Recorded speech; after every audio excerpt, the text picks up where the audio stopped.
मुतासरीन ने पुलिस की गैरत के खिलाफ एहतजाज किया। हैदराबाद किंग्स कॉलोनी के करीब शास्त्रीपुरम में बड़ी तादाद में पुलिस अहलकार तैनात किए गए थे और गैर कानूनी तरतीब कायम करने की शिकायत के बाद बिल्डिंगों को मुकम्मल तौर पर हटा दिया गया था। पुलिस ने डिजास्टर मैनेजमेंट गाड़ियों के साथ जेसीबी और दीगर आलात के साथ जेर तामीर ड्यूप्लेक्स इमारत को मुनहदिम कर दिया। लेआउट में मौजूद दीगर ढांचों को भी मुनहदिम कर दिया। इस पर ज़मीन के मालिकान के साथ साथ प्लॉट खरीदने वालों ने एहतजाज किया। इन्होंने सवाल किया कि हाईकोर्ट के इल्म के बगैर तामीरात को कैसे गिराया जा सकता है। मुतासरीन ने नतीजा अख्ज़ किया कि ये कोई लेआउट नहीं बल्कि एक फैमिली प्लॉट है। पुलिस ने वाज़ेह किया कि वो हाईकोर्ट के हुक्म पर ही गैर कानूनी तामीरात गिराएंगे। इस जगह के मालिकान की जानिब से सहाफ़ियों से बात करते हुए मुतासरीन का कहना था कि वो पुलिस के जोश के बारे में हाईकोर्ट में फैसला करेंगे। This illegal demolitions have been taken by this authorities. The brief facts of the case of my clients, Mr. Ali bin Mohammed Baikam, holds valid court orders that the property belongs to them, and any of the authorities shall not interfere with their position. And the authorities were also further directed to strictly follow the due process of law before they interfere with the position, or even at least if they carry out any demolition drive. But and this order were passed by the Honorable High Court, which were not even challenged by way of any writ appeal. ये orders को challenge भी नहीं किया गया था कहीं पर भी, and without challenging the orders or without following the due process of law, and without even issuing notice to any of my client, the authorities have illegally carried out this demolition drive early morning. यहाँ पर high court से strict directions थे कि due process of law is to be followed, और बगैर कोई notice दिए या बगैर इन्फॉर्म करे सेकेंड सैटरडे के दिन अर्ली मॉर्निंग 6 o'clock को 7 o'clock को अथॉरिटीज पूरे मतलब हमारे क्लाइंट्स को इमीडिएटली इन्फॉर्म करे कि बाहर निकल जाओ, and they have carried out the illegal demolition drive. ये ऑर्डर को कहीं पर चैलेंज भी नहीं किया गया था, which means that the orders are still valid even on date. Second Saturday के दिन ये इलीगल डेमोलिशंस किए गए हैं। ये सालों से हमारे क्लाइंट्स पोजीशन होल्ड कर रहे हैं, सालों से हमारे क्लाइंट्स का ही पोजीशन है, ये टाइटल भी इन्हीं का है। इसके बावजूद भी अथॉरिटीज के खिलाफ ऑर्डर रहने के बावजूद भी हाई कोर्ट के ऑर्डर्स को नजरअंदाज करके डेमोलिशंस किए गए। सो ये in utter violation of the orders passed by the honourable high court, this illegal demolitions have been taken by the authorities. Authorities का काम है to safeguard the interest of the public, but इन लोगों इनका illegal तरीके से ये डेमोलिशंस किए गए। सो ये सुबह सुबह without even issuing any notice. क्या लगता है आपको ये एफटीएल लैंड इतने दिन से जो चला है, आज जो इशू करने का क्या मतलब हो रहा है? ये बस देखिए मेरी एक क्वेश्चन है, काफी देर से जो काम हुआ कितने दिन गवर्नमेंट क्या करी, फिर उसके बाद अचानक ये दिन आके सोने का मतलब ये सब ये बस आसपास के लोगों की मिलीभगत है। ये आसपास के लोगों की मिलीभगत है।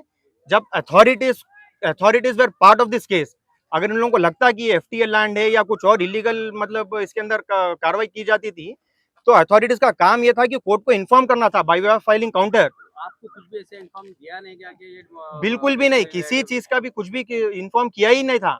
और ये ऐसा नहीं था कि मतलब हाई कोर्ट में केस डालते कि ऑर्डर्स आ गए थे। None of the authorities appeared in the high court. उन लोग अपीयर भी नहीं हुए और उन लोग काउंटर्स भी नहीं फाइल करे। एफटीएल का इशू रहता था या कोई और चीज का इशू रहता था, they should have brought to the knowledge of the high court. बगैर किसी चीज को इन्फॉर्म करे, that means there was no FTL issue. और जो भी एफटीएल का इशू रहता था, किसी भी चीज का इशू रहता था, अथॉरिटीज का काम यह है कि इन्फॉर्म करना या नोटिस देना।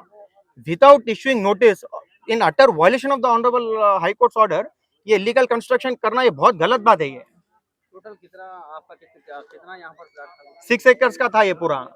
6 एकर्स का ये एक ही फैमिली का इशू है। ये इंटरनल फैमिली है, ये पूरी इंटरनल फैमिली इसके उसमें, ये एफटीएल का नहीं है, कुछ भी नहीं है। ये लैंड वेटलैंड अथॉरिटीज के अंदर आती बोलकर सुना है। नहीं है साहब, अगर अथॉरिटीज के अंदर आती भी थी तो ये चीज जब हाईकोर्ट के पास जब नहीं, जब ये अगर ये एफटीएल के उसमें आता भी था तो ये हाईकोर्ट के नॉलेज में लाना चाहिए था ना। इरिगेशन डिपार्टमेंट ये रिट पिटीशन में पार्टी है, एचएमडीए रिट पिटीशन में पार्टी है, म्युनिसिपल अथॉरिटीज पार्टी है, पुलिस वाले पार्टी है। तो ये कोई भी अथॉरिटी हाईकोर्ट के नॉलेज में क्यों नहीं लेके आई कि अगर ये है ना, अगर से एफटीएल में आती थी तो हाईकोर्ट के सामने काउंटर में बताना था ना कि एफटीएल की प्रॉपर्टी है ये बोल के। ये 2022 में लुबना सरबत के नाम से एप्लीकेंट है। हाँ, ये नेशनल ग्रीन ट्रिब्यूनल की जानिब से हाँ, ऑर्डर आया था कि एंक्रोचमेंट चल रहा बोलकर। हाँ, नहीं वो ये हमारा जो ऑर्डर है 2023 का ऑर्डर है। तो मतलब जो फाइनल ऑर्डर रहता है, जो लेटेस्ट ऑर्डर रहता है, दैट विल बी सब्सिक्वेंट, हर एक के ऊपर लागू रहता है ना वो ऑर्डर्स। जिस किसी का भी रहता है, अगर उन लोगों को दिक्कत थी अगर ये ऑर्डर से इम्प्लीट करना चाहिए था ना, तो एटलीस्ट ये रिट अपील, ये जो रिट पिटिशन का जो ऑर्डर आया था, this should have been challenged by way of filing writ appeal. लेकिन यहाँ पर जो कंस्ट्रक्शन हो रहे थे, हाँ। ये रजिस्टर्ड थे या नोटरी पर थे? सब रजिस्टर्ड थे। मतलब ये पोजीशन एक ही फैमिली का है ना ये, तो there is no subsequent actions which have been taking place by the families. एक ही फैमिली के पूरे शेखर पे जो एग्जैक्टली, फैमिली के बनाए, यस यस यस। इसमें कोई प्लाटिंग नहीं किया नहीं नहीं नहीं नहीं नहीं, दिस प्लॉटिंग किसी भी चीज की नहीं हुई। ये सेम फैमिली एग्जिस्ट करती हुई है, ये सेम फैमिली है जो है ना कई सालों से जो पोजीशन होल्ड कर रही है ना, ये वही फैमिली है जो पोजीशन होल्ड कर रही, वही फैमिली पोजीशन पर है, वही फैमिली के फेवर में ऑर्डर्स आए हुए हैं, हर चीज अथॉरिटीज के नॉलेज में है। किसी भी चीज का अगर किसी को भी कुछ भी परेशानी रहती थी, हाईकोर्ट के नॉलेज में लाना चाहिए था ना। वो authorities were party to the writ petition, authorities were party to the writ petition. ये रिट पिटिशन फाइल होता है जनवरी में और इसके ऑर्डर्स आते हैं मार्च में। 3 महीने तक ये ऑर्डर्स, 3 महीने तक ये रिट पिटिशन पेंडिंग था। 3 months the high court has given opportunity to file the counter, but none of the authorities or none of the respondents, कोई भी किसी भी चीज का काउंटर फाइल नहीं करते हैं, किसी भी चीज की धिक्कार नहीं करते हैं हाई कोर्ट में, किसी भी चीज का वो बताते नहीं है। हाई कोर्ट ऑर्डर्स पास कर देता है। ये ऑर्डर्स पास हुए भी कब देखिए, 28 मार्च 2023, ऑलमोस्ट ऑल 1.5 साल से ये हाई कोर्ट का ऑर्डर्स है, सबसिस्टिंग है।